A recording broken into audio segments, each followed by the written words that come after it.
हाँ, page number 9 निकालिए। ये बड़ा ऑनलाइन स्टूडेंट्स को आवाज आ रही है।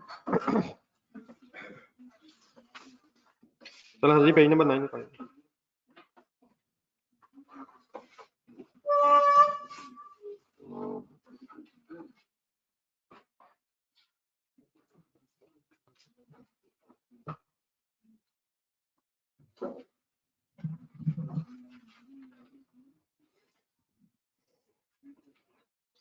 कल तक जो पढ़ा था कोई कंफ्यूजन तो नहीं?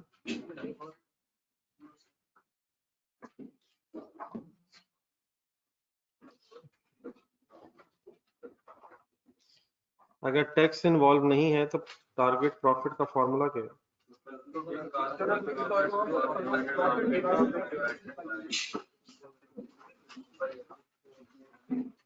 और अगर टैक्स इन्वॉल्व है तो कौन सा प्रॉफिट लेना? प्रॉफिट बिफोर टैक्स क्यों लेना है? प्रॉफिट आफ्टर टैक्स क्यों नहीं लेना? क्योंकि प्रॉफिट बिफोर टैक्स में टैक्स भी है, आफ्टर टैक्स भी है। क्या ख्याल है? देखिए जरा स्टेटमेंट।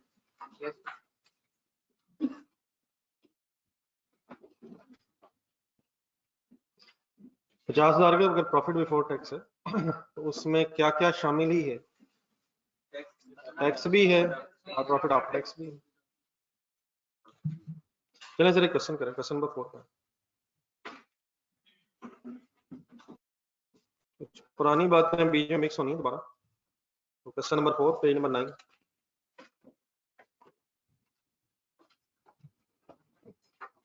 रिक्वायरमेंट ढूंढना है तो next page.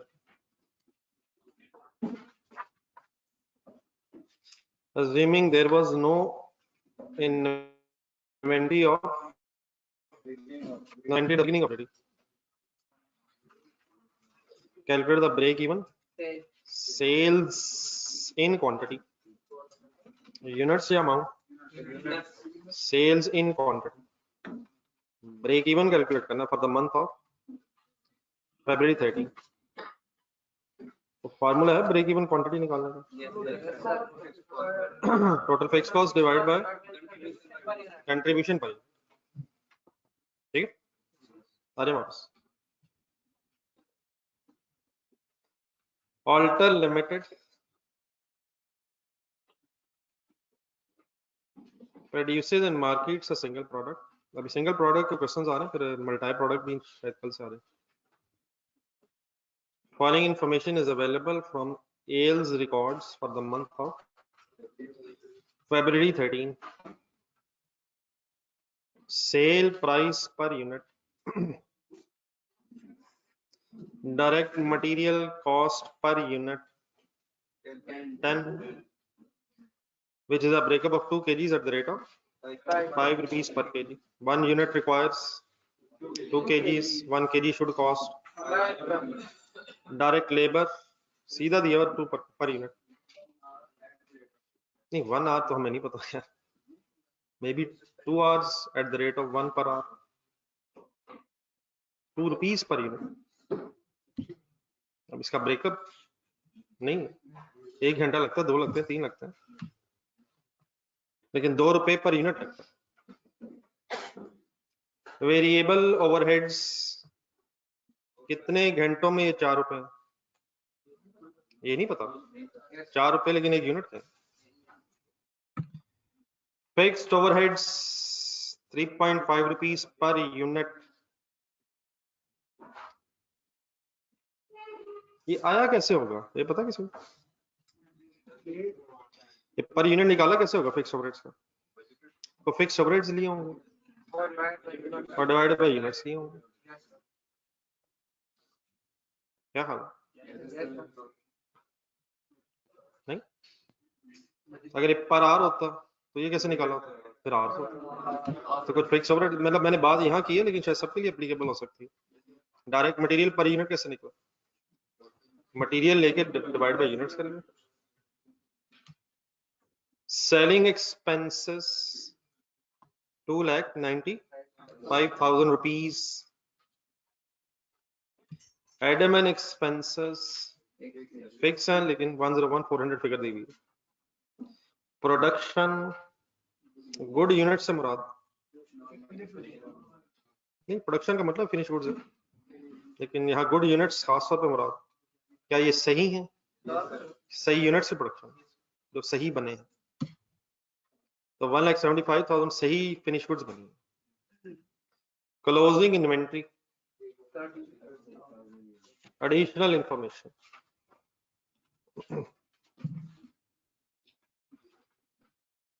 inspection is performed at the end of the production।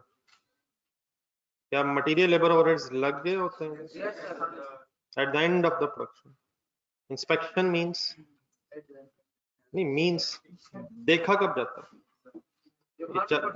मतलब ये यूनिट्स चेक कब किए जाते हैं कि सही है गलत है? इंस्पेक्शन कब किए जाते हैं अकॉर्डिंग टू क्वेश्चन? ये तो जरूरी है हमेशा एंड में ही हो, ड्यूरिंग द प्रोसेस भी होता है। 70% complete, 50% complete, material sometimes added beginning of the period, वो सारी स्टोरीज हैं। And defective units are, underline the words, defective units are estimated at 20% of the inspected units। क्या गिवन है ये? Expected, estimated, 20% of what? Sir इस तरह की अब जो चीजें आ रही हैं, ये अब मिस्टेक्स खत्म होनी चाहिए। 20% of the inspected units, क्या 100 है? अगर क्या 100 है तो क्या 20 है? अगर अब देखें 20% मीन्स 20/100, कि इसकी बेस पे उसने बताया of inspected units, inspected units की बेस पे बताया। तो अगर 100 यूनिट्स इंस्पेक्ट होते हैं तो उसमें से 20 तो एक्सपेक्टेड है कि खराब निकलते हैं, डिफेक्टिव निकलते हैं, तो बाकी 80 फिर क्या बनाया जा सकता है फॉर्मूले से? ये जगह है मेरे ख्याल नीचे, पेज के नीचे भी खाली, मैं कुछ ऐसे एक फॉर्मूला बना सकता हूँ।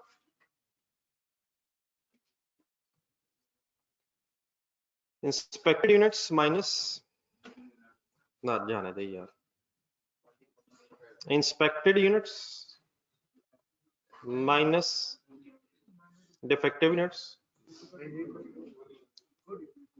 Is equal to good units. थोड़ा सा मेरा प्रैक्टिकली सोचें जरा, मतलब इंस्पेक्टेड मींस क्या है? कुछ यूनिट्स हैं जिन्हें देखा जा रहा है, क्या उसमें डिफेक्टिव भी होंगे और गुड भी होंगे?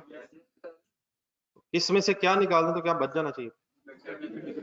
अगर डिफेक्टिव यूनिट्स नहीं है तो जितने आप इंस्पेक्ट करेंगे वही गुड होंगे, लेकिन अगर डिफेक्टिव यूनिट्स हैं तो गुड यूनिट्स के अंदर होंगे या इंस्पेक्टेड यूनिट्स के अंदर होंगे? जो आप देख रहे होंगे उनमें फिर कोई खराबी होगी और उन्हें साइड पे कर देंगे अगर, तो बाकी क्या बचेगा फिर? Good units. एक सेकंड जरा बात पूरी कर लूंगा, ठीक है? यहाँ तक मेरी इक्वेशन ठीक है? ठीक है सर, अब 100 बताएं किसके नीचे लिखूं? ठीक है, ये कोई हमारी चॉइस तो नहीं है, ये सेंटेंस ऐसे हो सकता था, defective units are estimated at 20% of good units. जिस तरह ऐसे हो सकता है, profit is 20% of sale, 20% of cost, loss is 10% of input, loss is 5% of output, loss is 10% of tested units. तो ये बेस बनाना हमारा काम नहीं है, बेस एग्जामिनर बनाएगा, हमारा काम समझना है। फर्ज करें अगर ऐसे लिखा हो 20% ऑफ गुड यूनिट्स, तो what is 100? What is 100? What is 100? इसके नीचे मैं 100 लिख देता हूं। What is 20? Defective units. How much should be inspected units in terms of percentage? Oh 80, 80 sir, 80, 80 minus 20 is equal to 100। Good units 100 है ना, तो रिवर्स आ रहे हैं, तो how much should be inspected units in percentage? 120। फिर हम reverse करके ये निकाल लेते हैं। जैसे अगर 20% ऑफ सेल में कहूं तो what is 100? What is 100? What is 20? Profit what should be cost, reverse आएंगे, सेल में से माइनस करेंगे नहीं, तो यहाँ क्या करूं, व्हाट इज गुड यूनिट्स, नहीं मतलब अकॉर्डिंग टू द, मतलब जो मैंने नीचे भी लिखा, अगर मैं गुड यूनिट्स के एंगल से बनाऊं क्वेश्चन तो 20, तो what should be the expected units 120। लेकिन आपका अपना सेंटेंस क्या है, अब जरा सवाल वाला देखें, किसकी बेस पे उसने बताया, किसके नीचे लिखो 100, जिसके नीचे दिल करे, मेक इट सिंपल, इतना भी सिंपल नहीं ना हो सकता, किसके नीचे 100 लिखो, जिसको उसने 100 कहा है, ठीक है, फिर what is 20, so how much should be good units 120, less क्यों हो रहा है, खराब यूनिट्स साइड पे ही होने हैं, अगर खुदा ना खास्ता ये 120 बनता है, बल्कि अल्लाह करे 120 बनता हो, फिर तो परसेंटेज ऑफ डिफेक्टिव यूनिट्स 25 ना हो, 100 ना हो, 100 इंस्पेक्ट करें, 100 डिफेक्टिव भी हो और 200 गुड भी हो, ये माइनस होगा कहां से कहां आते हैं, इंस्पेक्टेड में से क्या निकल जाएगा, बाकी रिमेनिंग गुड यूनिट्स, तो ये जरा एक्सप्लेन कर लेनी चाहिए, सॉरी मैंने 120 लिख दिया, ऐसे ना कर लीजिए, ये ठीक है जी, ऑनलाइन स्टूडेंट्स कर,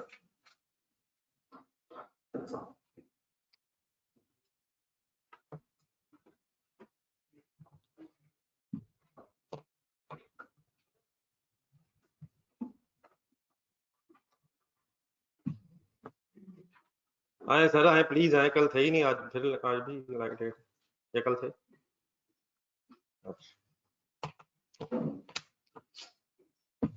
बस करें सर, क्या होगा, सारी दुनिया मुड़ मुड़ के देख रही है, मैं बंदा आगे बुला लूं, इधर से गुजर के जाएंगे, सब देखना चाहते हैं, क्या हो गया,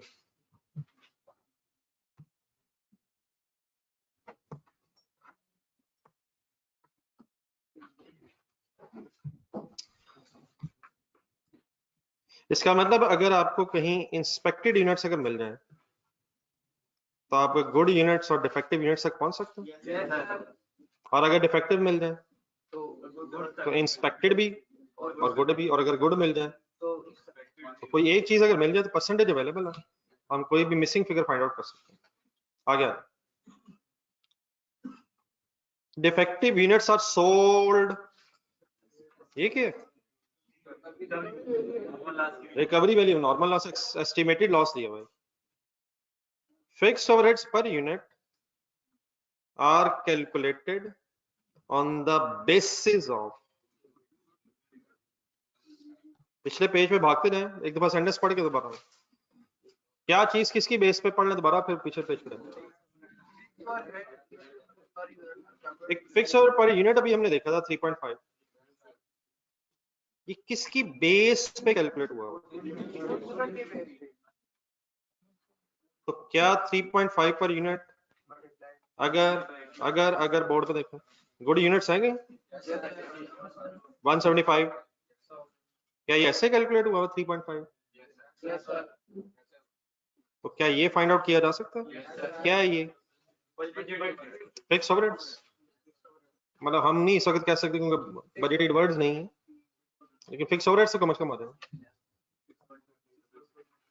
तो इसके साथ पिछले पेज पर आगे इस तरह लिखना होगा, क्या चीज किसकी बेस पे कैलकुलेट हुई भी है सर, तो अगर हमारे पास गुड यूनिट्स अवेलेबल है तो हम क्या फाइंड आउट कर सकते हैं कि फिक्स ओवरहेड्स टोटल कितने हैं, आगे देखिएगा सर, अब ये बातें बहुत दफा हो चुकी हैं, मकसद उस थ्योरी में उस वक्त यही था कि बात ये फाइनल होके कर सकें, तो क्या निकल आएगा यहाँ, बाकी आई होप कि मल्टीप्लाई डिवाइड बाय अरेंज किया जा सकता है, मिसिंग फिगर आ सकती है, मल्टीप्लाई हो जाएगा please, what is 612 500, fixed overheads हैं, देख लें फिर बाकी अभी देखते हैं, आ जाए वापस,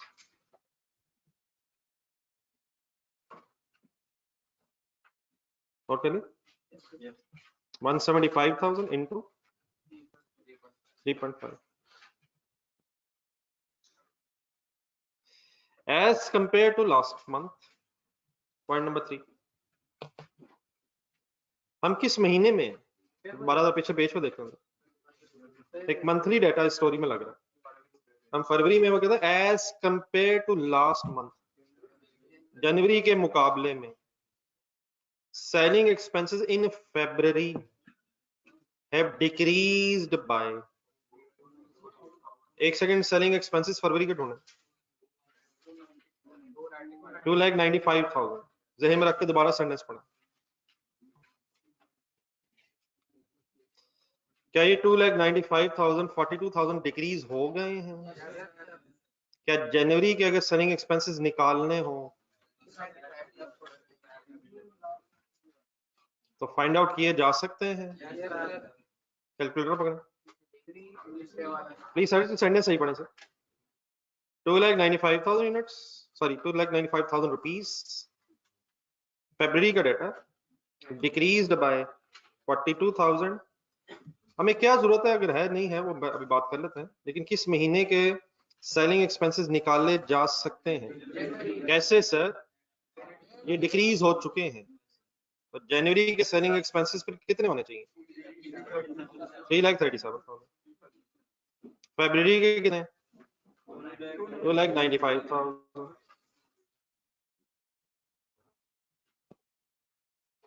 कुछ समझ आता है क्यों डाटा दिया हुआ एग्जामिनर ने? तो अपनी रिक्वायरमेंट देखें, क्यों दिया हुआ ये? क्या इसकी कुछ जरूरत है हमें? हमें हमें हमें हमें चले, मैं एक चांस, अब 1-2 मिनट और ले लें, आप आगे चलें, मेरा ख्याल है कुछ में आ जाएगा, आगे चलें। Last line, in January 13 AL produced and sold, जनवरी के महीने में कितने बना के बेच दिए? कितने बना के बेच दिए? तो लास्ट मंथ के एंड पे स्टॉक नहीं था, वो रिक्वायरमेंट में लिखा भी है अज्यूमिंग, लेकिन जरा करंट मंथ का डाटा देखा, कितने यूनिट्स बना रहे जा रहे हैं इस पीरियड में, कितने यूनिट्स बने हैं? फाइनली 175 भी बने ना, बाकी तो अभी देखते हैं और भी, लेकिन कोई स्टॉक भी बचा होगा। लेकिन पिछले महीने क्यों स्टॉक नहीं बचा होगा? क्योंकि बिक गए हैं, बताया, बना के बेच दिए हैं, तो ओपनिंग फिनिश गुड्स नहीं है, लेकिन लग रहा है कि क्लोजिंग है। हाँ जी, करना क्या है, शुरू कर क्या, चले एक काम जरा कर लें, इस रिक्वायरमेंट के नीचे 3-4 पुरानी चीजें पहले लिखी हुई, मेरा ख्याल बेहतर रहेगा जरा, अगर कुछ माइंड में रिफ्रेश हो जाएगा। Point 1, point to remember pen रखना आपने, जरा कुछ चीजें हाईलाइट करके रखिए। Cost is allocated to normal loss, underline कर लीजिए note. If it has some recovery value, it is adjusted against cost of production. सोच लें, रुक जाएं, सोच लें। नॉर्मल लॉस नेट ऑफ हो जाता है, सॉरी नॉर्मल लॉस की रिकवरी वैल्यू कराते हैं किससे? Production cost.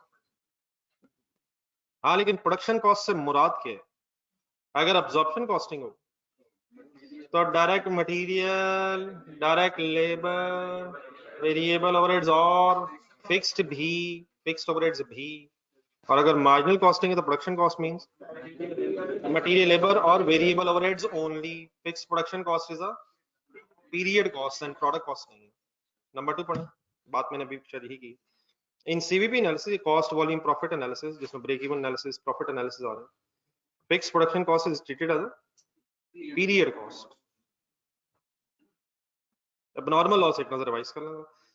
Cost allocated to abnormal loss करते हैं, और अगर उसकी कोई रिकवरी वैल्यू हो तो सही वर्ड पढ़ा जरा।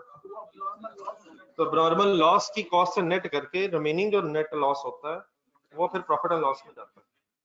देखने पूरा सेंटेंस है।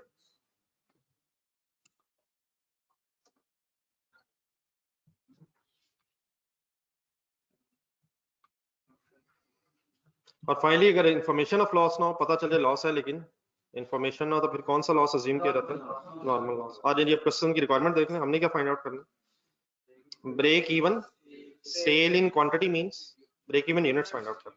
मैंने कल भी आपसे कहा था क्वेश्चंस यकीनन मुश्किल होते जाएंगे, आपका काम इस वक्त ये है कि अपने बेसिक्स सही सही करते जाएंगे।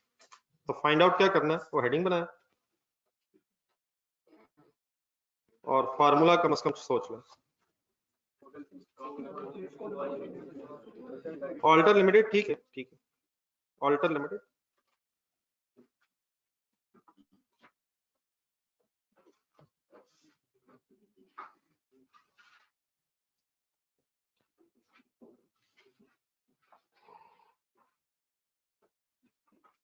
Break even quantity, break even units for the month of February.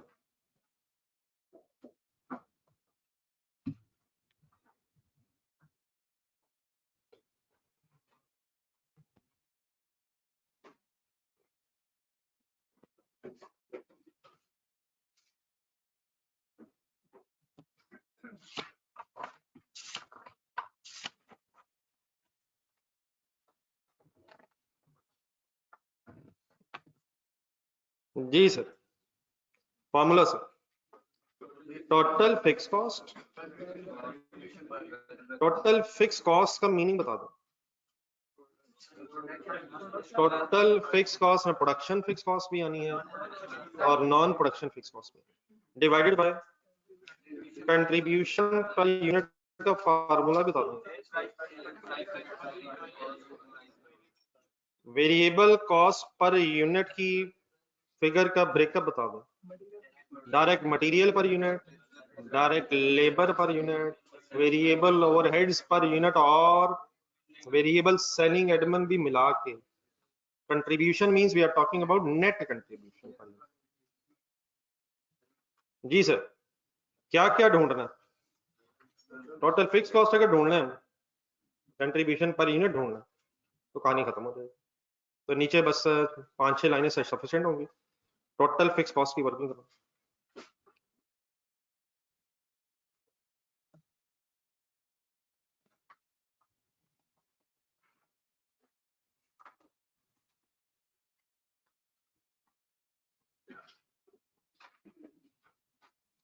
Total fix cost ढूंढना शुरू करें।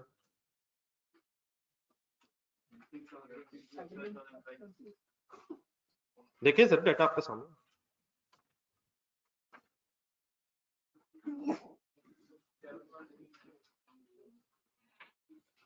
तो फिक्स्ड ओवरहेड्स फिक्स कॉस्ट ही है। Yes sir.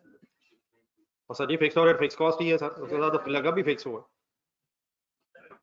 3.5 लिख लो। No sir, 6.5 total fix cost 175,000 multiplied by 3.5, working हमने कर ली हुई, मैं दोबारा लिखिए। क्या आंसर आ रहा है? 612 ठीक है सर। तो स्टोरी में मैंने कल भी आपसे कुछ बातें रखी थी आपके सामने, जरा फार्मूला दोबारा देखो। ब्रेक इवन एनालिसिस या प्रॉफिट एनालिसिस करते हुए हमें फिक्स कॉस्ट का टोटल चाहिए और वेरिएबल कॉस्ट का पर यूनिट चाहिए। तो अगर पर यूनिट है तो टोटल फिर भी चाहिए, और अगर उधर टोटल है तो पर यूनिट फिर भी चाहिए। ठीक है जी सर। कोई और फिक्स कॉस्ट आपके सामने? एडमिन एक्सपेंसेस तो गिवन ही है। जी जी, एडमिन एक्सपेंसेस गिवन है सर, मैंने कहा नहीं, मैंने कहा गिवन ही है, गिवन ही है। कितने हैं? फिक्स गिवन है 101,400 और टोटल फिक्स कॉस्ट हो गई पूरी। सेलिंग एक्सपेंसेस पे गौर करना, थोड़ी सी आपसे हेल्प मुझे रिक्वायर्ड थी। सेलिंग एक्सपेंसेस हमें फरवरी के तो गिवन है 295,000, जनवरी का एक डाटा गिवन था तो 337,000 वहां से निकला। यहां से ये चीज कंफर्म ये हुई है कि सेलिंग एक्सपेंसेस, शुक्र है मौला, फिक्स तो नहीं है। मंथली को डाटा दिया हुआ है तो पिछले महीने की वर्किंग क्यों दे दी है आपको? क्या आपको ये फिगर्स देख के कम से कम ये क्लियर हो जाए कि 337,000 और 2,95,000 डिफरेंट हो जाने से, मंथली डिफरेंट हो जाने से ये सेलिंग एक्सपेंसेस फिक्स तो नहीं है, या है? फिक्स कब होता है खर्चा? एक नजर दोबारा देख लें, पेज क्वेश्चन नंबर 3 था पिछले पेज पर, उसमें एडमिन एक्सपेंसेस को हमने सीधा फिक्स क्यों कहा था? टोटल उसका सेम था, Q1 Q2। तो यहाँ शायद उसने क्यों आपको ये बताया पिछला पीरियड, ताकि आप पहले किस कंक्लूजन तक पहुंच जाए कि ये टोटल सेम है। अब दूसरा क्या काम करना है हमें, अगर ये पर यूनिट सेम आ गया तो फिर ये 100% वेरिएबल ही होगा, लेकिन अगर वो भी ना सेम आया तो फिर इंशाल्लाह आप मुझे आज हाइलो मेथड फिर याद करवा दें। तो दोबारा एक दफा बोलने कर ली, अगर ये टोटल सेम होता फिर हमें किसी वर्किंग की जरूरत नहीं है, हम सेलिंग एक्सपेंसेस को फिक्स में लिख लेते। अगर पर यूनिट सेम आ गया फिर ये वेरिएबल होगा, हमें कोई वर्किंग करने की जरूरत नहीं। लेकिन अगर पर यूनिट भी सेम ना आया तो फिर हम वर्किंग करेंगे। तब आ जाएंगे जरा इसका क्या तरीका होता है पर यूनिट फाइंड आउट करने का। अब डिवाइड बाय यूनिट्स करने हैं, लेकिन आज वो गेम आ गई जो कल नहीं थी। ये रेडी है जी, एक मिनट पहले वर्किंग कर लें कैलकुलेटर, किया करें please. Selling expenses of February जरा बोल दें कितने, 295। एक मिनट सर, ठहर तो माइनस अचानक कहां से बीच में और नहीं, प्लस से कुछ नहीं होना, डिवाइड होना है। पर यूनिट चेक कर रहे हैं, क्या कर रहे हैं हम, एक मौका तो दियो, मैं तो कर रहा हूं। 2,95,000 है क्या, मेरे पहले इसका नाम बता। सेलिंग एक्सपेंसेस अगर आपने पर यूनिट फाइंड आउट करने हैं तो divided by number of unit sold ही होना चाहिए। और आज डेटा में स्टॉक्स की इंफॉर्मेशन अवेलेबल है फरवरी में, फरवरी के नंबर ऑफ यूनिट सोल्ड होने कहीं से, बने कितने हैं, ओपनिंग कितने थे, वो नहीं थे, तो बने कितने हैं 175, रिमेनिंग कितने पड़े हैं 30, कितने बिके होंगे, तो 145,000 से डिवाइड करने में क्यों इंटरेस्टेड है हम, क्योंकि सेलिंग एक्सपेंसेस। अगर यही प्रोडक्शन एक्सपेंसेस की आप पर यूनिट फाइंड आउट करना चाह रहे होते तो फिर डिवाइड बाय प्रोडक्शन करते हैं, अजम्ड है। तो 2,95,000 लिखे फिर डिवाइड बाय 145, क्या आंसर आया 2.03। मैंने आपके जहन में रख लिया। अब जनवरी में जाएं, जनवरी का खर्चा कितना बताया था मुझे, 3,37,000। जनवरी की सेल ढूंढने, वो तो प्रोडक्शन है, वही सेल भी है, तो हम इस वक्त 180 को क्यों उठा रहे हैं, सेल समझ के करें डिवाइड। क्या कंक्लूजन निकली, टोटल सेम नहीं है, पर यूनिट भी सेम नहीं है, फौरन आ जाए वर्किंग में, स्पेस रखते जाए थोड़ी थोड़ी वर्किंग के लिए, हाइलो लगा। ये ठीक है बेटा online students. segregation of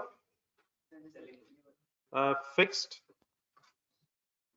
and variable cost from selling expenses.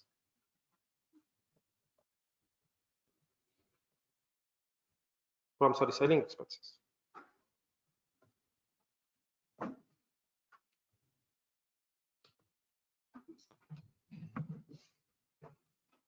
अब दो ही लेवल्स हैं, मतलब एक जनवरी का डाटा है, एक फरवरी का डाटा, उसी में से एक हाईएस्ट लोएस्ट बनाना।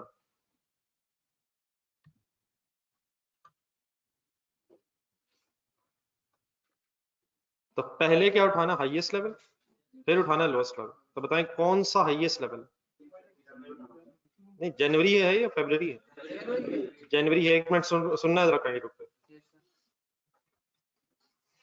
जनवरी में कितने यूनिट सेल हुए और सेलिंग एक्सपेंसेस का खर्चा 337,000, ठीक है। ये मैं नंबर ऑफ यूनिट सोल्ड क्यों कह रहा हूं, देख लें, बातें फाइनल होनी चाहिए। फरवरी में नंबर ऑफ यूनिट्स सोल्ड कितने हैं 145, क्लियर। और सेलिंग एक्सपेंसेस कितने हैं लिखे यहां तक, बाकी आप करें।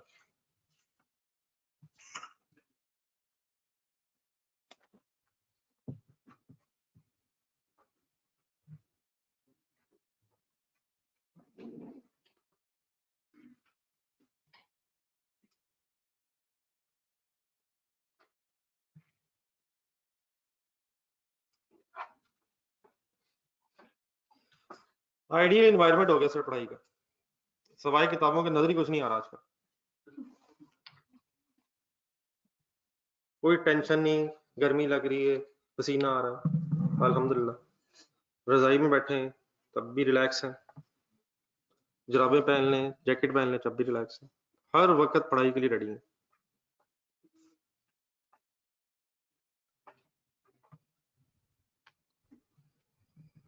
Difference 42,000, difference in units 35,000, difference in cost divided by difference in units to get the 1.2 क्या है, variable cost per unit sold, per unit sold ऐसे ही है सर, पर यूनिट ठीक है लेकिन पर यूनिट सोल्ड अजम्ड। अब क्या करें, कोई सा एक लेवल उठा लें, ठीक है ठीक है।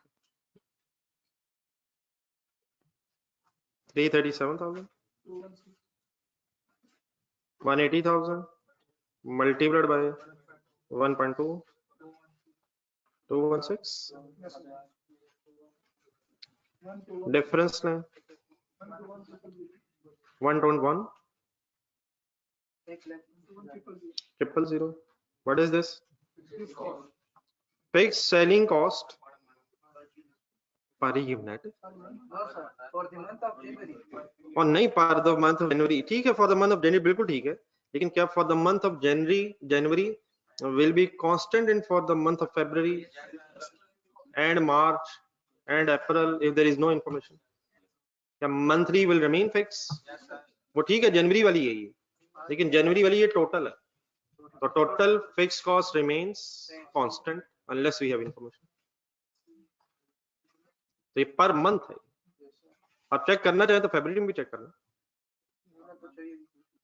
नहीं होना चाहिए कंफर्म, नहीं मतलब पर मंथ ठीक है, ये पर जनवरी मंथ, जनवरी के महीने का पर मंथ निकला है, लेकिन इस this total should remain constant in months. ये पर मंथ हजम था, कल तो पर क्वार्टर था यार, तो डेटा क्वार्टरली होगा तो पर पीरियड है, क्वार्टरली आंसर आएगा, अगर मंथली है तो मंथली आंसर आएगा, ठीक है। और ठीक है, चलिए वाइंड अप करें। टोटल फिक्स कॉस्ट में अब इसमें से कौन सी अमाउंट आएगा, fix selling expense which is 1,21,000, ठीक है जी। फाइनल बदन हो गया 834, 900, 834 सर, 834, 900। इक्वेशन जो बनाई उसमें फिगर पुट करें, 834, 900। अब क्या चाहिए सर, कंट्रीब्यूशन पर यूनिट,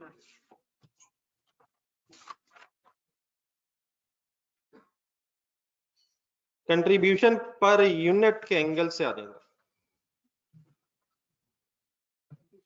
हाँ जी बिल्कुल आसान बात है, लेकिन आने वाली पूरी words and line, contribution per unit.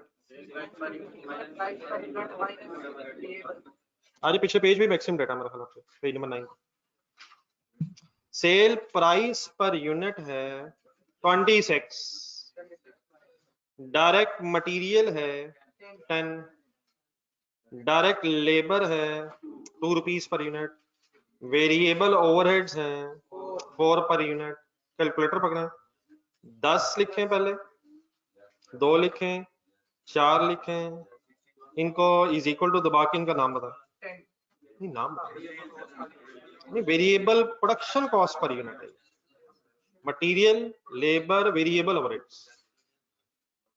क्या वेरिएबल कॉस्ट टोटल चाहिए हमें, प्रोडक्शन नॉन प्रोडक्शन? अभी एक वर्किंग और भी की है, आए जरा हेलो मेथड वाली ये वर्किंग, ये 1.2 क्या निकाला, variable non production cost per unit. Edmund तो फिक्स ही है, लेकिन सेलिंग एक्सपेंसेस में कुछ वेरिएबल एलिमेंट भी है।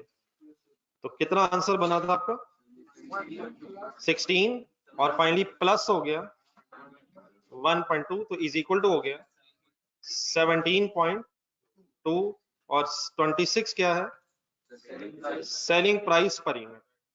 तो क्या यहाँ से डिफरेंस लिया जा सकता है? नहीं सर, क्या आंसर है? 8.8 के आगे कंट्रीब्यूशन पर यूनिट। लेकिन मेरे भाइयों गेम अभी ऑन। नेक्स्ट पेज पे अदर एडिशन मशीन।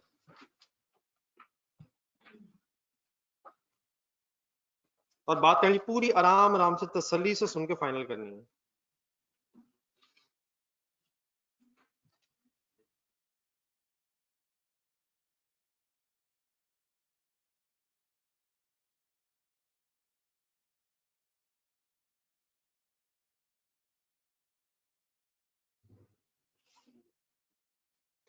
इस पॉइंट 1 में नजर आ रहा बोर्ड पे?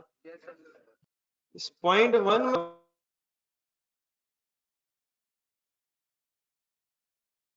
डिफेक्टिव यूनिट्स भी हैं सर? अब डिफेक्टिव यूनिट्स एक्सपेक्टेड है क्या ये एस्टिमेटेड सर है?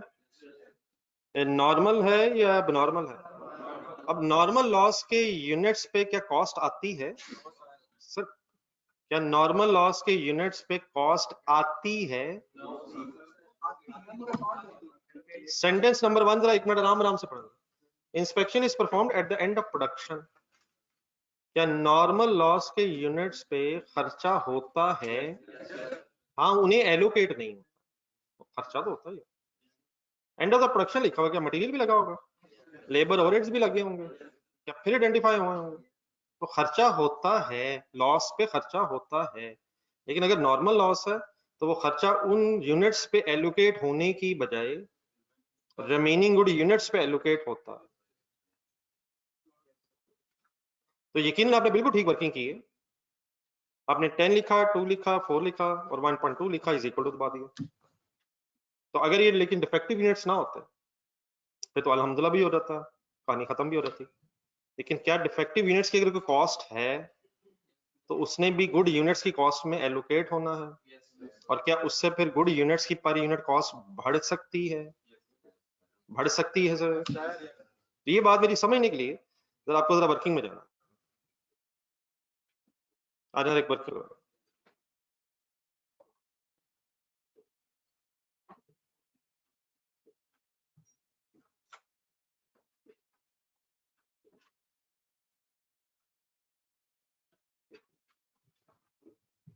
कंसंट्रेशन रिक्वायर्ड है काइंडली।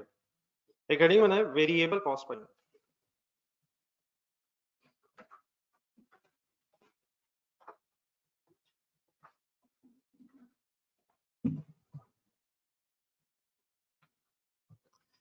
मैं थोड़ी सी वर्किंग एक्सप्लेन कर रहा हूँ, लेकिन डेफिनेटली मैं ये नहीं कहूंगा कि ये जरूरी हमेशा है। लेकिन इस वक्त काइंडली पूरा एक्सप्लेन करके अपने सामने पिक्चर लेगा। वेरिएबल कॉस्ट पर यूनिट में पहली चीज क्या होती है?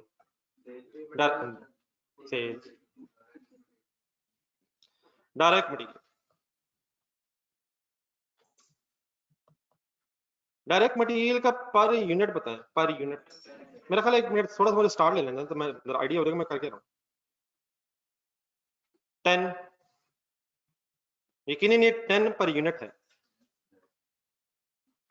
और हमें पर यूनिट ही कैलकुलेट भी करना है। लेकिन जस्ट एक मिनट के लिए अपना डाटा देके बताएं डायरेक्ट मटेरियल इस्तेमाल कितने यूनिट्स को बनाने में हुआ होगा? ना करें सर, ना। क्या सिर्फ 175,000 यूनिट्स को बनाने में इस्तेमाल हुआ होगा? कैलकुलेटर उठाएंगे। कैलकुलेटर 175,000 के है, ये गुड यूनिट्स हैं। आपने नेक्स्ट पेज पे शायद एक्सप्लेन की है, एक परसेंटेज एक्सप्लेन की है। क्या ये गुड यूनिट्स जो हैं ये 100% यूनिट्स हैं? ये 80% यूनिट। तो डिवाइड बाय 80 इनटू 100 करके क्या निकाल सकता हूँ कि टोटल यूनिट्स थे कितने जिन पे मटेरियल लगा होगा। हाँ, उनमें से डेफिनेटली एक मिनट पहले सॉल्व करें यहाँ तक। ये क्या है 218750? 218750 क्या होगा? ये वो टोटल यूनिट्स होंगे जिन पे मटेरियल लेबर ओवरहेड्स लगे होंगे। इनके डिफरेंस नहीं रहा 218750 और 175,000। ये क्या है 43, ये क्या है? अब इसको हम डिफरेंट हिस्सा भी फाइंड आउट कर सकते हैं 175,000, लेकिन प्लीज किया करेंगे प्लीज, ये बहुत इंपॉर्टेंट चीज है। डिवाइड बाई 80 इंटू 20 करें। तो ये बात बिल्कुल आपकी बात एक अपनी जगह बिल्कुल सही होगी अगर आप ये कहेंगे कि 1,75,000 यूनिट्स पे खर्चा एलोकेट होना चाहिए। एलोकेट कितने पे होना चाहिए? 175 पे। लेकिन इंकर कितने पे हुआ है? तो क्या 218,750 यूनिट्स का मटेरियल लेबर ओवरहेड कॉस्ट जो है ये बेसिकली एलोकेट होनी है 1,75,000 यूनिट्स। तो इसको जरा काइंडली जरा थोड़ा सा और डिटेल में समझिएगा। मैंने अपने 10 लिखा है, इसको किन से मल्टीप्लाई करें, किन यूनिट से? 175 ओनली क्यों नहीं? मटेरियल सिर्फ उस पे नहीं लगा, मटेरियल उन पे भी लगा है जो डिफेक्टिव अल्टीमेट निकले। तो क्या लिखें? 218,750 और इसकी एक वर्किंग लिखें। देख लें अगर जरूरत है बना लेते हैं। नहीं अगर इसमें कोई मुश्किल है तो बना लेते हैं, वैसे मेरा ख्याल है बना लेते हैं, बना लेते हैं। हम इससे कहते हैं प्रोसेस अकाउंट जहन में बनाते हैं।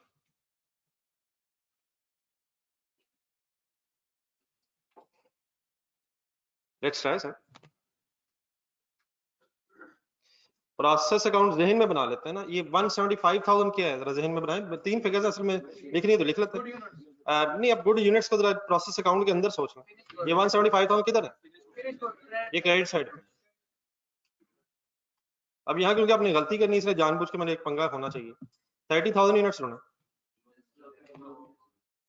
30,000 यूनिट्स जरा ढूंढा।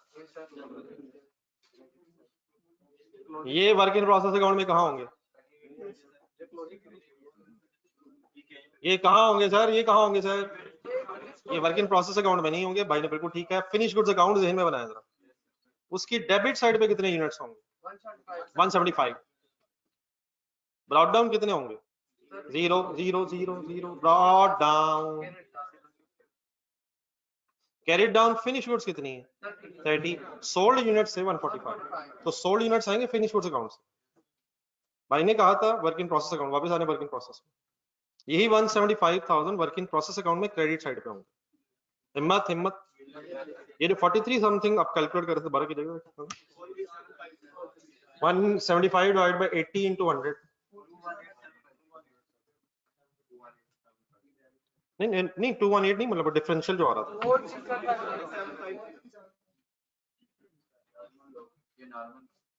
फिनिश गुड्स के सामने 175,000 यूनिट्स होंगे। Defective units 43750। हमें कोई इंफॉर्मेशन नहीं वर्क इन प्रोसेस के ओपनिंग क्लोजिंग की। देखें देखें सर जी, सब कुछ देखें, सब कुछ देखें, बड़े होना आप। तो वर्क इन प्रोसेस का ओपनिंग क्लोजिंग इंफॉर्मेशन नहीं है। तो यहाँ सर क्या पता चला कि कितने यूनिट्स पे मटेरियल लगाना शुरू किया होगा? 218,750 into 10 करके फिर उसका मटेरियल, उसका लेबर और वेरिएबल ओवरहेड्स, इसलिए कि मार्जिनल कॉस्टिंग। ठीक है, तो अगर आप देख लें बनाना तो इस तरह सिचुएशन है कि कितने बने, कितने लॉस हुए, कितने शुरू किए होंगे। तो मटेरियल लगा कितने पे होगा? 218 पे। ठीक है, क्लियर? क्लियर है सर? अब आ जाए यहाँ तक नोट कर लें, इसका आंसर्स निकालते हैं। ये ऑनलाइन स्टूडेंट्स क्लियर है?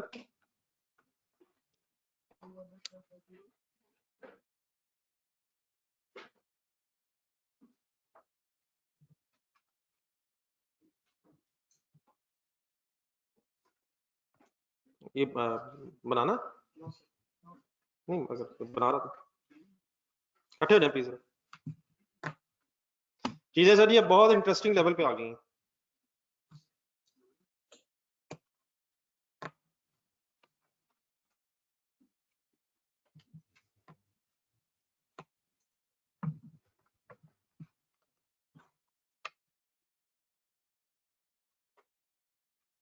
ये प्रोसेस अकाउंट जो मैंने छोटा सा बनाया था, ये मैंने मिटाना, जरा मुझे बता दें, बना लो।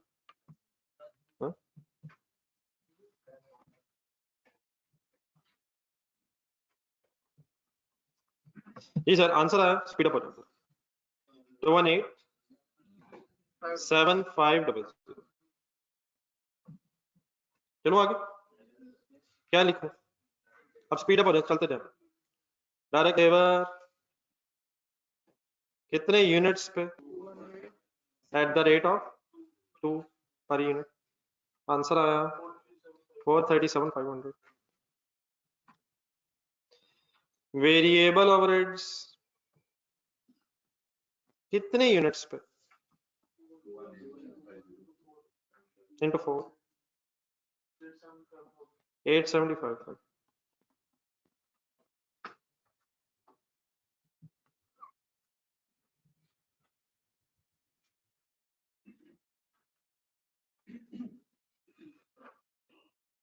Fixed overheads is a period cost। अब हाथ रुकने चाहिए, टोटल करना जरा यहाँ तक 3.5 मिलियन का पूरा जितना नाम हो सकता है पॉसिबल बोलना, बिल्कुल सही है। Total variable production cost, total variable production cost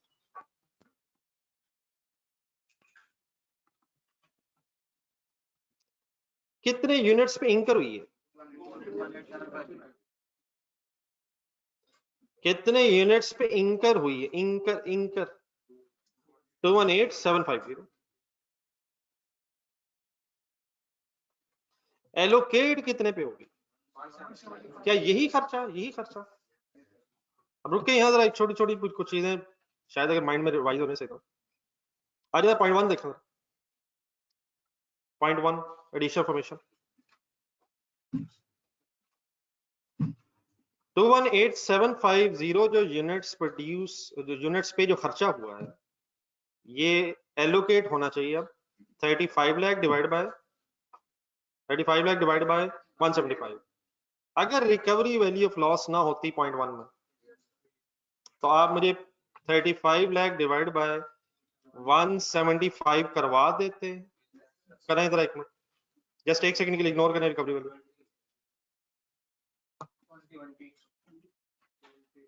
ये क्या बन रहा है, क्या बन रहा है, क्या बन रहा है, क्या बन रहा है, 20 बन रहा है, 20 बन रहा है। ये ब्रैकेट्स में है, जरा 10 लिखें, 2 लिखें, 4 लिखें, जहन में ही लिख लें। ये 10 जमा 2 जमा 4 ही कितना बनता है, ये 16 बनता है, वहां 20 बनता है, कमाल है। नहीं मेरा सही वर्ड हो रहे हैं, वो 20 क्यों बन रहा है, ये असल में 35 लाख डिवाइडेड बाय, करें जरा कैलकुलेटर, 35 लाख लिखें डिवाइड बाय 218,750 करें, 35 लाख डिवाइड बाय 218,750, तो ये 16 पर यूनिट ही थी, ये 16 पर यूनिट ही थी। लेकिन अब इस खर्चे में क्या नॉर्मल लॉस का खर्चा भी है, और क्या वो उसको एलोकेट होना है या गुड यूनिट्स पे एलोकेट होना है। तो अब जब आपने बेस कम की, कम यूनिट्स पे एलोकेट करेंगे, तो उससे क्या हुआ, प्रोडक्शन कॉस्ट पर यूनिट बढ़ गई। तो 16 से 20 क्यों हो गया, पता है आपको, नॉर्मल लॉस की कॉस्ट गुड यूनिट्स में एब्जॉर्ब हो गई 16 से 20।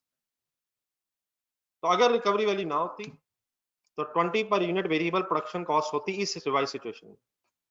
लेकिन अगर रिकवरी वैल्यू है, तो अब एक काम और अगला क्या करेंगे, लेस रिकवरी वैल्यू व्हाट, कैसे कैसे कैसे कैसे डिफेक्टिव यूनिट्स पता है किसी को, कितने कितने कितने, कौन सी, अब पहले आई एम अज्यूमिंग आपने कैलकुलेट किए हुए हैं, डिफरेंस भी ले रहे हैं या डिवाइड बाय 18 to 20 भी आ रहा है, multiplied by 5 is equal to, इसका मतलब जो रिकवरी वैल्यू आती है वो इंस्पेक्टेड यूनिट्स के बराबर आती है।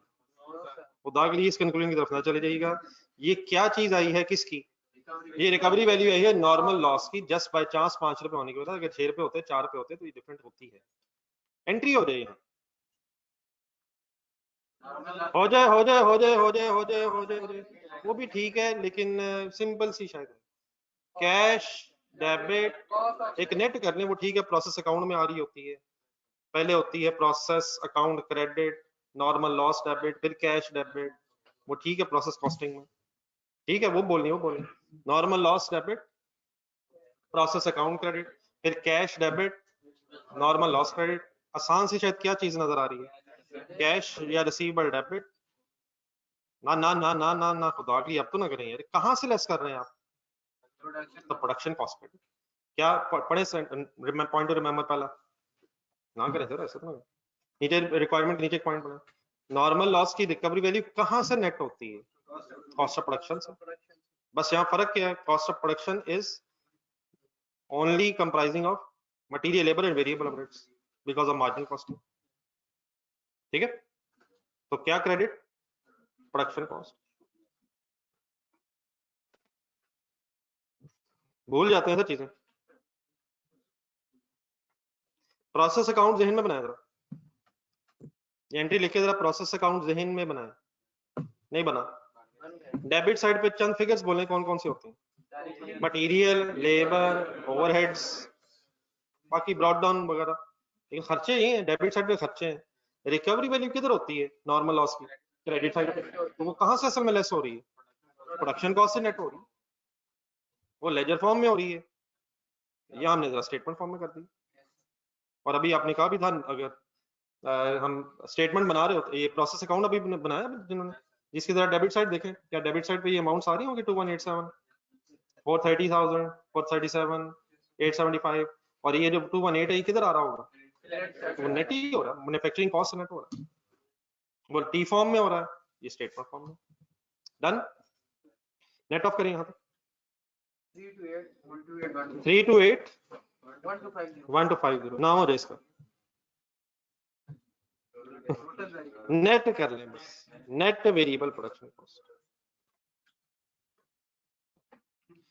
Net variable production cost of how many finally units. अब आगे गई 175, इनिशियली कॉस्टिंग हुई है 218,750 पे, फिर उसमें से 43,750 यूनिट्स की रिकवरी वैल्यू लेस होने के बाद अब ये फाइनली कॉस्ट रह गई है 3281250, फाइनली कॉस्ट रह गई है कितने यूनिट्स की, तो यहां से पर यूनिट निकाल, per unit variable production cost,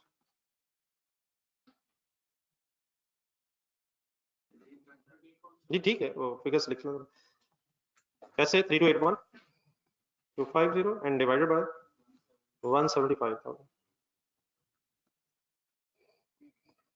ये वेरिएबल कॉस्ट की भी समझ नहीं आ रही, पहले ये 16 थी, फिर ये 20 हुई, अब ये फिर 18.75 होगी, अब पता नहीं आगे क्या होना है, आगे भी वैसे भी ये काम थोड़ा सा होना है, 16 से 20 क्यों गई, नॉर्मल लॉस की कॉस्ट रिमेनिंग यूनिट्स में अब्सॉर्ब हुई, 20 से वापस 18.75 पे क्यों आई, recovery value of normal loss उसमें से नेट, ठीक हो गया। लेकिन इसके नीचे अब एक वर्किंग करें, कंट्रीब्यूशन पर यूनिट, और फिर उठा के ले जाते हैं अपने फार्मूला में,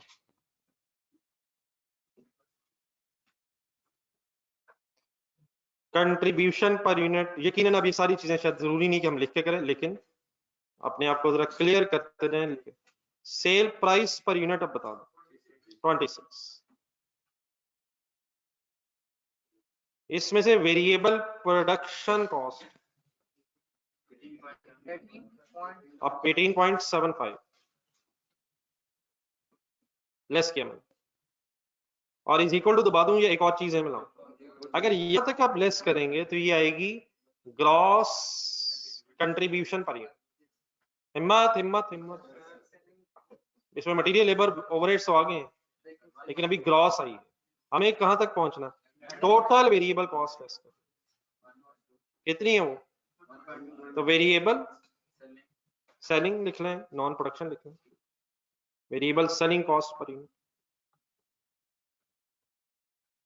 कितनी है सर, 1.2, किस वर्किंग में, किस वर्किंग में, किस वर्किंग में, किस वर्किंग में, high low high low high low, 1.2,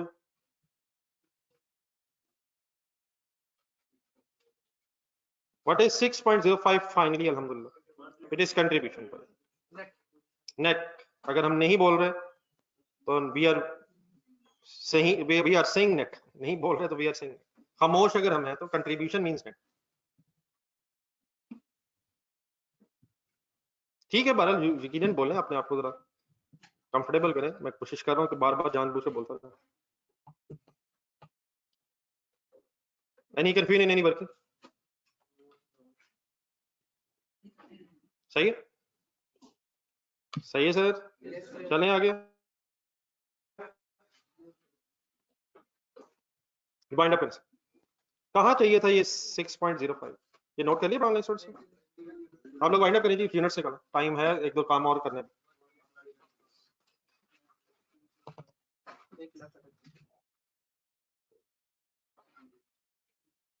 6.05 और आंसर फाइनली है 1,38,000। पूरा ही आ गया, या अल्लाह शुक्र, सबसे बड़ा शुक्र तो अब बनता है। ये क्या है 138,000? क्या है ये? क्या आया सर, ये क्या आया?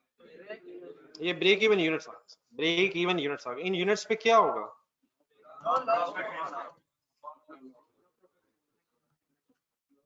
अपना डेटा देख के बताएं,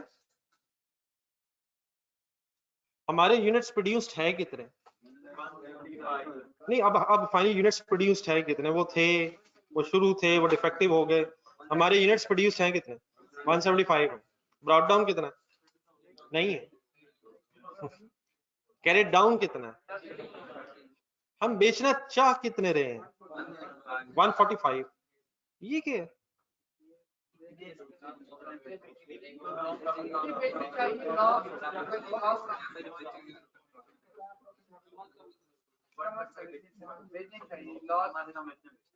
हमने बनाए कितने हैं? 145। स्टॉक कितना है? 30। ओपनिंग नहीं है, therefore सोल्ड यूनिट्स क्या हैं? तो ये क्या है? ये कम अज कम है, और अल्हम्दुलिल्लाह हम लग रहा है कि हम मार्जिन ऑफ सेफ्टी में मौजूद हैं। मार्जिन ऑफ सेफ्टी है कुछ इनमें? लेकिन बात सर आज हमने जरा कंक्लूड करनी है यहाँ तक जो छोटी छोटी हुई है। तो आप एक काम करें, तो नेक्स्ट पेज निकालें। तो अकॉर्डिंग टू क्वेश्चन बात खत्म हो चुकी है। जरा क्वेश्चन देखो। क्वेश्चन की रिक्वायरमेंट के मुताबिक 1,38,000 यूनिट्स बनाने थे, sorry break even units find out करने थे। तो ब्रेक इवन यूनिट्स हमारी स्टोरी में 1,38,000 था, ठीक है। लेकिन हम एक छोटी सी वर्किंग करेंगे, एक दो चीजें हैं जो सही तरह से क्लियर हो जानी चाहिए। हम एक स्टेटमेंट ऑफ प्रॉफिट लॉस बनाने लगे for the month of February. Alter limited required नहीं है प्लीज, लेकिन बहुत ज्यादा गौर से देखने वाली सिचुएशन। ऑल्टर लिमिटेड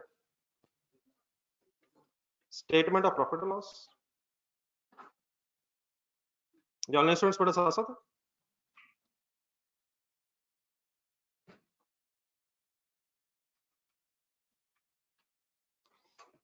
ये statement of profit loss for the month of February 2013। इस सारी स्टोरी में ब्रेक इवन एनालिसिस में मार्जिनल कॉस्टिंग ही की गेम है। Just to specify, just to make the things clear, मैंने मार्जिनल कॉस्टिंग लिखा। कौन सा फॉर्मेट आपने मुझे बताना? Marginal costing.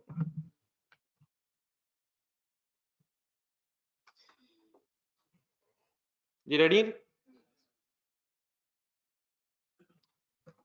स्टार्टिंग पॉइंट से, स्टार्टिंग पॉइंट सेल्स कितनी से सबको क्लियर है? 145 मल्टीप्लाइड बाय 26, लिखें पहली फिगर।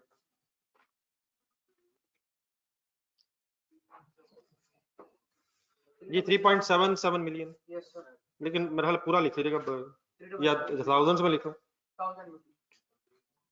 जैसे आपका दिल करे। Sales number of unit sold, online students को बड़ा पता है 145 इंटू 26 इज इक्वल टू 3770। अब आपकी चॉइस है बेटा कि 1000 में लिख रहे हैं, मुझे कोई इतराज नहीं लिख रहे हैं, कोई इशू नहीं है। अब मुझे किसी एक तरीके से लिखना, आपकी चॉइस है। ये ठीक है बेटा 175 माइनस 80। अगले सही words, variable cost of sales, words काम ना करें।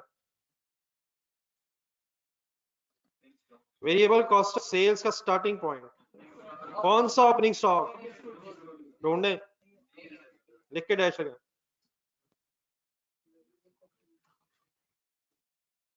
देन से variable cost of goods manufactured. अब यहां हम अगर चाहें तो जरा मेरा ख्याल है टाइम सेव कर लें, क्योंकि वर्किंग पूरी हमने शायद की हुई है। ये कैसे करते हैं वैसे हम? इसके नीचे क्या लिखते हैं हम? Direct material, direct labour, variable overheads, यही लिखते हैं। तो ये शायद काम पहले हो चुका, बीच में बस लॉस निकला है, तो देयरफॉर उसकी रिकवरी वैल्यू नेट हुई हुई है। तो अगर स्टेट में आप चाहें तो लिखवा सकते हैं मुझे, तो सही फिगर बोल देना। क्या लिखूं? 35 लाख लिखूं या 3281 फाइनल लिखूं? अब वो रिकवरी वैल्यू की वजह से नेट वेरिएबल मैन्युफैक्चरिंग कॉस्ट होगी, ज़हन में आ जाएगा सर? अगर पॉसिबल है तो काम कर लें, यहाँ पे रुक के मेरा ख्याल है अगर पुरानी चीजें बीच में रिवाइज हो जाए, पॉसिबल होगा जॉइंट बाय प्रोडक्ट अगर हो जाए तो, जिनके पास अगर रजिस्टर में है। बाइनरी लिमिटेड क्वेश्चन नंबर 3 का आंसर चाहिए, उसका वर्किंग, उसकी वर्किंग टू ढूंढना है। ये बाइनरी लिमिटेड हमने 2-3 सिनेरियोज में किया होगा, एक मैं उस सिनेरियो की शायद बात कर रहा हूँ जिसमें वर्किंग टू जरा देखें, नहीं मेरे ख्याल से शायद आ गया होगा। वर्किंग टू ढूंढने कहीं तरफ, जो भी बाइनरी मिल जाए उसमें वर्किंग टू ढूंढना, उसमें एक 80,000 रुपया लेस हुआ होगा, बस वो ढूंढने, बाकी तो और भी बहुत कुछ होता है, लेकिन एक working two C to E है कहीं? नहीं sorry, C to G, C to G शायद, सी से जी की वर्किंग टू है, वर्किंग टू होगी बनाना, जिसमें opening raw material C, opening नहीं, आगे आगे आते रहे, एक 80,000 ढूंढने जरा। रिकवरी वैल्यू ऑफ, वहां बाय प्रोडक्ट लिखा हुआ, लेकिन बाय प्रोडक्ट और नॉर्मल लॉस का ट्रीटमेंट तकरीबन मिलता जुलता है, सोच लेंगे। बाय प्रोडक्ट को कॉस्ट एलोकेट नहीं होती, उसके बाद 3 ट्रीटमेंट्स हैं, लेकिन ये बस इस वक्त दिखाना था कि क्या वो नेट करके जो फिगर आई है वो फिर फाइनली गई है कॉस्ट ऑफ गुड्स मैन्युफैक्चर्ड, तो वो नेट, तो इस केस में 35 लाख में से फिर अब ये नेट हो गई, सही? तो नेट मैन्युफैक्चरिंग कॉस्ट फाइनली, तो 3281 लिखूं या 3500 लिखूं इस कॉन्टेक्स्ट में? 3281। एक और चीज का डिसीजन ले लें, ये कितने यूनिट्स की फाइनली मैन्युफैक्चरिंग कॉस्ट? सर ये पता है सर, बार बार एक ही बात होती है, इसके साथ ब्रैकेट में लिखे जरा 175। नहीं डिवाइड तो आप कर लिया हुआ, डिवाइड करके ही तो किया सारा तो जी, 175,000 यूनिट्स। अब मल्टीप्लाई करने की भी जरूरत नहीं, करके देख लें वैसे, मल्टीप्लाइड बाय 18.75, वहीं से तो पर यूनिट निकाला था, करके देखें। इसके सामने अमाउंट क्या लिखूं, बस ये फाइनल कर 3281250, तो वर्किंग हुई भी थी इसलिए मैंने जरा टाइम सेव किया। क्लियर? क्लियर है सर? क्लियर है सर? अब आए minus closing stock of finish goods, है क्लोजिंग स्टॉक? कितना? कहां से बचा? ओपनिंग से? इसकी एक सिंपल सी वर्किंग करें, कैसे? 28150 175 multiplied by 30,000 52500।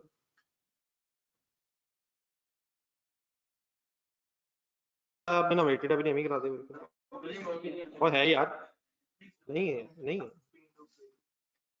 आंसर बताइएगा। जान दे यार, नहीं वो तो आ गया, कॉस्ट ऑफ सेल्स का वेरिएबल कॉस्ट ऑफ सेल्स 2718750। ये क्या है? Variable of cost of sale. आपको पता है कितने यूनिट्स की फाइनली कॉस्ट ऑफ सेल है? देखिए ये जो ब्रैकेट बॉक्स बना है ना, इस बॉक्स का मकसद क्या है? ये देखा जा सके कितना पड़ा था, कितना और बनाया, कितना बच गया, और अल्टीमेटली क्या कैलकुलेट हो जाए, जो यूनिट्स बिके हैं उनकी कॉस्ट। मसलन आपको पता है एक यूनिट को बनाने की प्रोडक्शन कॉस्ट क्या है हमारी स्टोरी में? पता है? 18 पॉइंट मल्टीप्लाइड बाय करें 145।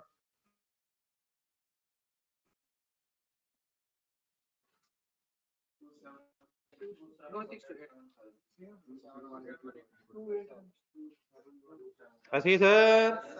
तो बेटा यूनिट्स आप चाहे जितने मर्जी बनाए, अल्टीमेटली जो इनकम स्टेटमेंट है, कंसंट्रेशन सुनिएगा जरा, क्या प्रॉफिट यूनिट्स बेचने से होता है? तो जो यूनिट्स बेचे गए उन्हीं की सेल में से उन्हीं का खर्चा लेस होना चाहिए जो बेचे, और जो बना लिए लेकिन पड़े हैं वो तो हमारा एसेट है। ये 562 to 500 के है, ये तो एसेट है। ये कहां से लेस, ये यहाँ से लेस होकर कहां गया? बैलेंस शीट में गया। तो सेल में से कितनी कॉस्ट लेस होनी चाहिए? जितने यूनिट्स बिके उनकी कॉस्ट लेस होनी चाहिए। और ये क्या पॉसिबल है कि बने कम बने डिफरेंट हो? उसी की स्टॉक्स की एडजस्टमेंट से फिर हम कॉस्ट ऑफ सेल निकालते हैं। इन अदर वर्ड्स कंट्रीब्यूशन जो है ये यूनिट्स बनाने से होगी या बेचने से होगी, और उन्हीं यूनिट्स के बेचने से ही अल्टीमेटली नेट प्रॉफिट होगा। बनाते जा रहे हैं, बनाते जा रहे हैं, बेचा कोई नहीं, सेल कितनी होगी? कॉस्ट ऑफ सेल कितनी होनी चाहिए? 0। कॉस्ट ऑफ सेल का मीनिंग क्या है? जो बेचे उनकी कॉस्ट, बेचे ही कोई नहीं। 1 लाख यूनिट बना लिए, बेचा कोई नहीं, पड़ा है, अल्लाह का शुक्र है, पड़ा अल्हम्दुलिल्लाह, पड़ा स्टॉक भर रहा है। प्रॉफिट कब होगा? बेचेंगे। तो बेचने से इसकी कंट्रीब्यूशंस, प्रॉफिट्स, ये नंबर ऑफ यूनिट्स सोल्ड से जनरेट होंगे। अब इसकी मेरी बात का हरगिज़ मतलब नहीं कि बनाने नहीं है, सिर्फ बेचने ही है। बेचने बनाने भी हैं, लेकिन बनाने के साथ साथ इक्वली इंपॉर्टेंट बेचना भी है। कोई भी एक काम भूलना नहीं है। बेचने तो हैं लेकिन बनाने भी हैं। ठीक है, वो हो सकता है कि कम बने हो, ज्यादा बने हो, कुछ खरीद लिए हो एक्सेट्रा, लेकिन जितने बेचने कम से कम उतने बने हुए भी होंगे। फाइंड अप कैसे? यहाँ तक क्या आ गया? फाइंड हिम्मत कर दीजिएगा। 1015250 नाम रखते रहे आप। ग्रॉस कंट्रीब्यूशन जी बिल्कुल ठीक है। वेरिएबल सेलिंग एक्सपेंसेस जी, वेरिएबल सेलिंग एक्सपेंसेस की बस वर्किंग करा दें, बाकी तो अब आपको पता है। 1,75,000 नहीं 145 इंटू 1.2 ढूंढने कहीं। 1,74,000 ऐसे ही। अच्छा, वेरिएबल सेलिंग एक्सपेंसेस कब इंकर होंगे? जब यूनिट्स बनाएंगे या बेचेंगे। तो इसका बनाने से ताल्लुक भी नहीं, इसका इस खर्चे का ताल्लुक बनाने से नहीं। फर्स्ट करें हमने कोई नहीं बेचा तो ये नहीं होगा, लेकिन क्या बनाने का खर्चा होगा? बनाने का होगा। बेचने का कब होगा? जब बेचेंगे। तो इनका ताल्लुक सेलिंग से। Done. Net contribution 822 sorry 250। Then इसके बाद टोटल फिक्स कॉस्ट, बिल्कुल ठीक है, लिखें, बट टोटल फिक्स कॉस्ट कहीं है अगर हम टाइम बचा सकें? नहीं अवेलेबल है डेफिनेटली। इस टोटल में प्रोडक्शन भी है, नॉन प्रोडक्शन मीन सेलिंग भी है, एडमिन भी है, जो है इसमें है। कितना है वो? 834,900। यार मैंने तो कहा था कि ब्रेक इवन पे प्रॉफिट लॉस 0 होता है। ये ब्रेक इवन लेवल है या ब्रेक इवन से ऊपर का लेवल है? 138,000 था, ये 145 है। तो सही कंक्लूड करना मेरे साथ, अभी जल्दबाजी ना कीजिएगा, यहाँ तक आंसर निकालना। 42350 क्या है? नेट प्रॉफिट ये नहीं, मार्जिन ऑफ सेफ्टी है। मार्जिन ऑफ सेफ्टी यूनिट्स में कैलकुलेट होता है और सेल के रुपीस में कैलकुलेट होता है। ये जुल्म नहीं मैं करने दूंगा। क्या इसका मतलब ये हुआ कि आज के बाद इनकम स्टेटमेंट के एंड में जो फिगर आएगी उसका नाम मार्जिन ऑफ सेफ्टी हो जाया करेगा? ना, ये क्यों है वो एक अलग इशू है, ये उन्हीं की वजह से है, लेकिन ये उनका प्रॉफिट है। ये प्रॉफिट है, वो वही है, वो है, लेकिन ये वो नहीं। ना ऐसे ना जालना मत। मतलब क्या नेट प्रॉफिट के साथ लिख दूं काट के मार्जिन ऑफ सेफ्टी? ये नेट प्रॉफिट ही है। हाँ, ये किन यूनिट्स की वजह से है उसकी अभी बहस करनी है। ये किन यूनिट्स ने हमें प्रॉफिट में कन्वर्ट किया है उसको हमें अभी हम प्रूव करते हैं, टेंशन ना ले। ये यहां तक कि वर्किंग में कोई इशू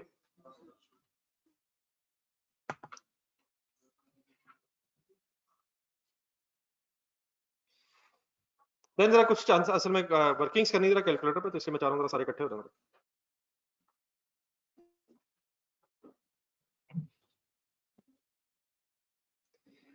कैलकुलेटर पे सर जी लिखें अपना जरा पिछला आंसर देख लें, हम ब्रेक इवन यूनिट्स आए। ब्रेक इवन यूनिट्स कितने? 1,38,000 यूनिट्स हैं break even. Per unit contribution कितनी है? ढूंढने की जरा पर यूनिट कंट्रीब्यूशन। ये कौन सी है, ग्रॉस है नेट है? ये नेट है। तो इसका 138,000 को सीधा जरा 6.05 से मल्टीप्लाई करो।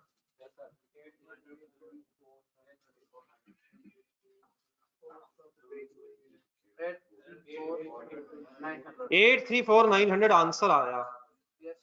क्या आया ये? ना ना ना ना नहीं है, ये कंट्रीब्यूशन है यार, का माल है ये कंट्रीब्यूशन ही आई है। ये किसके बराबर आई है वो एक अलग इशू है। एक सेकंड बोर्ड पे देखिएगा जरा। 145,000 लिखे। 145,000 यूनिट्स हम बेचने का प्लान रखते थे, मल्टीप्लाइड बाय 6.05 करें। ये क्या आया? ये 1,45,000 यूनिट्स की नेट कंट्रीब्यूशन है, नेट कंट्रीब्यूशन है। लेकिन अब ये ना कह दीजिए इतनी लंबी वर्किंग करने की क्या जरूरत थी, इस चक्कर में नहीं पड़ जाए ना। पूरा अगर एग्जामिनर इनकम स्टेटमेंट मांगे पूरा फॉर्मेट। ब्रेक इवन लेवल पे क्या मैं कह सकता हूं यही जो 877 है इसके अगेंस्ट 834,900 है। अगर ब्रेक इवन लेवल पे ये स्टोरी सोची जाए तो जहां हमारी कंट्रीब्यूशन 877,250 है वहां 834,900 होता किस लेवल पे? ब्रेक इवन लेवल पे। दोबारा देख लें, 138,000 इंटू 6.05 हुआ अभी थोड़ी देर पहले।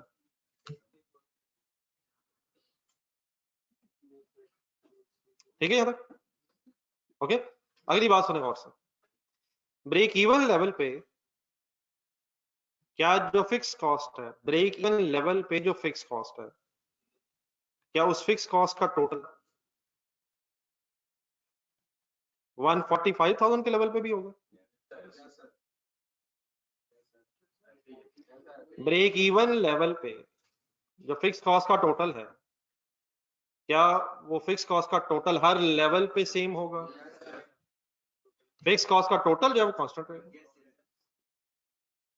फिक्स कॉस्ट का टोटल जो है वो इधर भी वही है, इधर मींस 145,000 पे भी और 138,000 पे। क्या फिक्स कॉस्ट यूनिट्स के साथ वेरी करती है? वो पर यूनिट वेरी कर सकते हैं, लेकिन हम पर यूनिट की बात नहीं कर रहे। Total fix cost remains same. तो उधर ब्रेक इवन लेवल पे तो फिर नेट प्रॉफिट जीरो है। क्या किसके बराबर है? कंट्रीब्यूशन फिक्स कॉस्ट के बराबर है। लेकिन हमने जो वर्किंग की है ये ब्रेक इवन लेवल पे नहीं है। ये किस लेवल पे है? ये 1,45,000 लेवल पे। कितने ज्यादा यूनिट्स हैं? अब जरा फाइनली जरा कंक्लूड करो, इन दोनों में डिफरेंस कितना है? कैलकुलेटर पे लिखे सिर्फ 7,000। 7,000 इंटू 6.05। ये क्या है? प्लीज गलत नहीं बताना। ये देखा आपने कुछ और है कुछ और। नहीं ये मार्जिन, ये 7,000 यूनिट्स की कंट्रीब्यूशन अजीब जादू कर रहे हैं। दोबारा जीरो करें, 7000 के above break even units. Margin of safety units अगर इन्हें कहना मुझे इतराज नहीं है, मार्जिन ऑफ सेफ्टी यूनिट्स हैं ये। जरा इसे छोड़ दें, मेरा ख्याल है पहले एक बात क्लियर ही कर लें, बार बार उधर ही निकल जाते हैं। इधर आप पेज नंबर 4 पे जाएं, पेज नंबर 4 के स्टार्ट पे जाएं, मार्जिन ऑफ सेफ्टी का फॉर्मूला बोले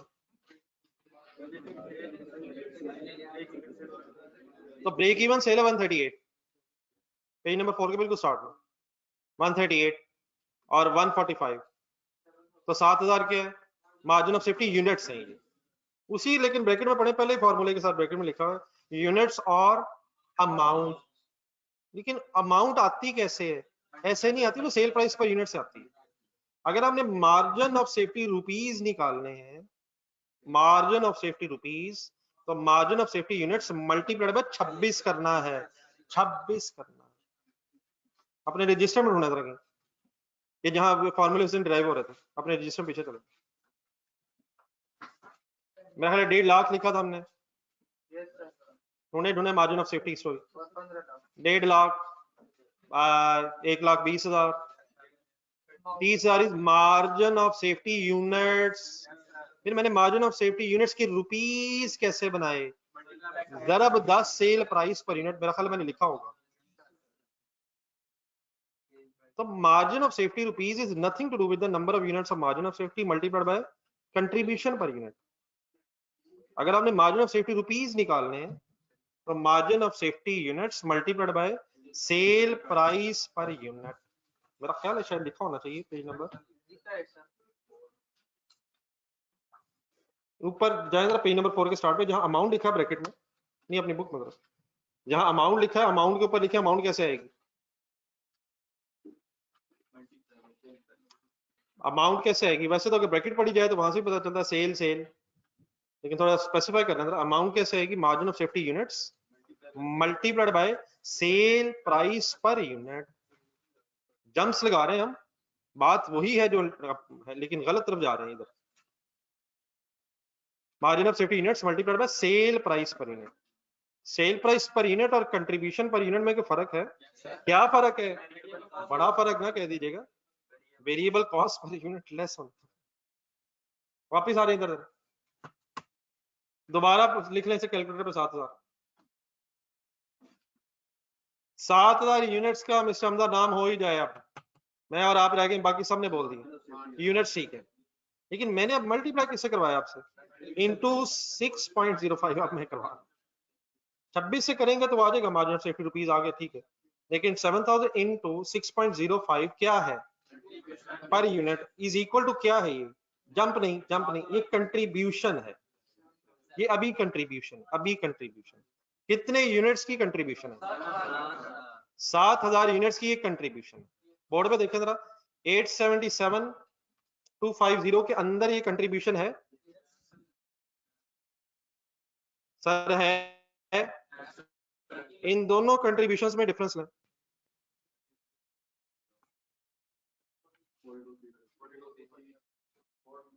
इन दोनों कंट्रीब्यूशन में डिफरेंस क्या है? क्या दोनों में 138 है? सर दोनों में है सर, ब्रेक इवन पे भी है, 145 में भी है। 145 लेवल पे एक्स्ट्रा कितने हैं? तो ये 42,350 जो फिलहाल आपके कैलकुलेटर में है, it is the contribution of extra 7,000 units above break even. लेकिन अब जरा इससे अगली फिगर देखें, फिक्स कॉस्ट वाली। फिक्स कॉस्ट कांस्टेंट रहने से ब्रेक इवन के ऊपर जितने यूनिट्स होंगे उनकी कंट्रीब्यूशन नेट प्रॉफिट में कन्वर्ट होता है। फिक्स कॉस्ट का टोटल कांस्टेंट रहने से ब्रेक इवन से आप जितने यूनिट्स ऊपर बेच लेंगे उन यूनिट्स की कंट्रीब्यूशन प्रॉफिट में कन्वर्ट हो जाएगी। रिपीट करेंगे सेंटेंस, ब्रेक इवन इस तरह रहने दे, फिक्स कॉस्ट का टोटल सेम रहने से ब्रेक इवन से हम जितने यूनिट ज्यादा बेच लेंगे उनकी कंट्रीब्यूशन प्रॉफिट में कन्वर्ट हो जाएगी। क्यों? फिक्स कॉस्ट सेम रहनी, ब्रेक इवन पे भी, अबव पे भी, बिलो पे भी। Fix cost as it is रहने से, देख लें एज इट इज रहने से किन यूनिट्स की कंट्रीब्यूशन प्रॉफिट में कन्वर्ट हो गई। याद है मेरा थोड़ा सा कंपैरिजन लिखना, एक सेंटेंस लिखा।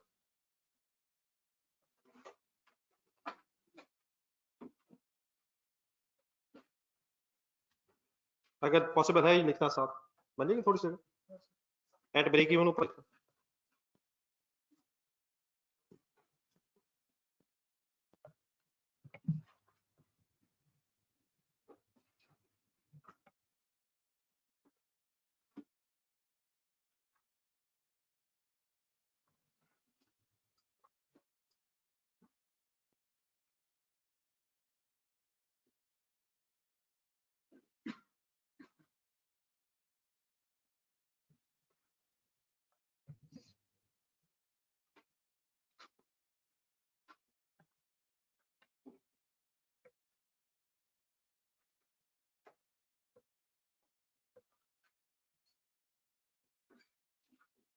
लिख रहे sentence.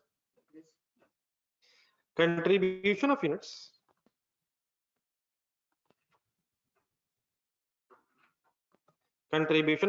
above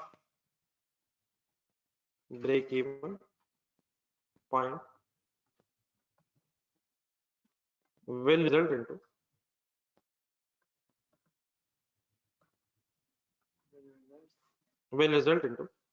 profit. Contribution of units above break even point will result into profit. Sufficient? ये थोड़ा एक्सप्लेन आप जरा करें क्यों। देखिए 1,38,000 यूनिट्स, क्या मैं ये कह सकता हूँ, व्हाट्स द डाटा देखना, क्या मैं ये कह सकता हूँ 1,38,000 यूनिट्स ने सारी फिक्स कॉस्ट कवर कर दी। नहीं एक सेकंड, मेरा ये सेंटेंस ठीक है। 1,38,000 यूनिट्स ने फिक्स कॉस्ट सारी कवर कर दी।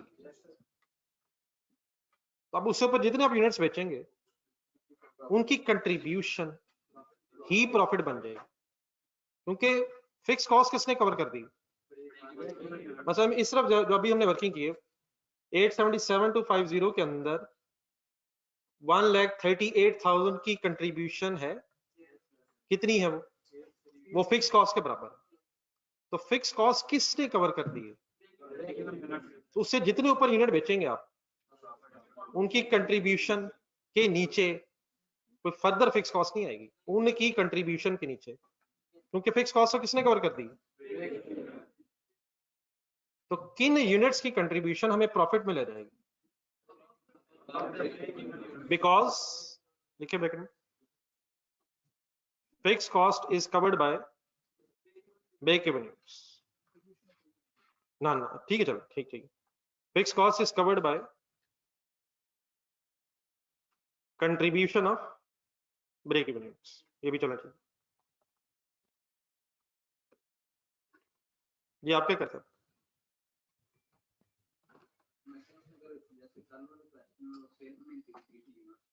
नहीं अब इस वक्त हम जो सारी बहस कर रहे हैं ये कुछ अजम्पशंस की बेस पे, अगर सेल प्राइस बदल गई, अगर फिक्स कॉस्ट में इजाफा हो गया, सब कुछ हो जाएगा। लेकिन अगर हमें पता नहीं तो sale price per unit same रहेगी, variable cost per unit same रहेगी, जिसकी वजह से कंट्रीब्यूशन पर यूनिट भी सेम रहेगी और टोटल फिक्स कॉस्ट सेम रहेगी। हाँ अगर इन वेरिएबल्स में चेंज आएगा तो गेम इज ऑन, लेकिन अगर नहीं आएगा तो ये सब कुछ होगा, और अगर आएगा तो डेफिनेटली फिर हम वर्किंग कर लेंगे। जिसका कल आया 25 लाख बढ़ जाएगी इस लेवल से ऊपर जाकर, फिर डेफिनेटली उसको कवर करने के लिए और कंट्रीब्यूशन चाहिए। फिर रिवाइज्ड ब्रेक इवन शायद उस दिन भी निकाला, ये क्वेश्चन नंबर 1 जो किया, मशीन नहीं ले लेंगे ये हो जाएगा। तो अगर लेकिन if there is no information, sell price per unit, variable cost per unit constant रहने से कंट्रीब्यूशन पर यूनिट कांस्टेंट और फिक्स कॉस्ट का total remains constant, unless definitely we have information कि बढ़ गया है कम हो गया। ब्रेक इवन से ऊपर जितने यूनिट्स हम बेच लेंगे, if there is no extra fix cost, अगर है तो डेफिनेटली फिर ये बात खत्म हो जाएगी। लेकिन बेस्ड ऑन दोज असम्पशंस जिसकी बेस पे हमने वर्किंग की थी कि उधर क्या कवर हो गया, 138,000 यूनिट्स ने 8,34,900 रुपीस की फिक्स कॉस्ट कवर कर दी है। अब इससे ऊपर हम जितना जाते जाएंगे जितने और यूनिट्स बेच लेंगे उनकी कंट्रीब्यूशन नेट प्रॉफिट में आ जाएगी। उनकी कंट्रीब्यूशन मार्जिन ऑफ सेफ्टी नहीं है प्लीज, उनकी कंट्रीब्यूशन नेट प्रॉफिट बन जाएगी। उनकी sale price margin of safety rupees होंगे।